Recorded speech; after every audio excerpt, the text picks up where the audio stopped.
मेरे दोस्तों, मेरे बुजुर्गों, मैं मुश्किल हालात में इतनी दूर से ट्रैवल करके आया हूँ, आप लोगों का मेहमान भी हूँ। मैं आपको कह रहा हूँ दुरूद पढ़े, आप अल्लाह को कह रहे हैं तू पढ़। पढ़े नजर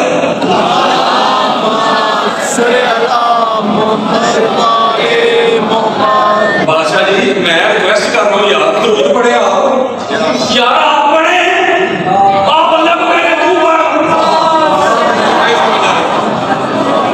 अल्लाह ने कहा तुम पढ़ोगे दुरूद, अपनी जुबान दे, अपनी हैसियत दे, अपनी जात दे, अपनी औलाद दे, अपने गिरबान में जा, तू पढ़ेगा। मोहम्मद और आले मोहम्मद पे तू पढ़ेगा। तेरी तो औलाद ही नहीं पढ़ने की, तेरी तो हैसियत ही नहीं, तो मौला क्या करे? फरमाया जब दुरूद पढ़ना हो ना मोहम्मद और आले मोहम्मद पे, तो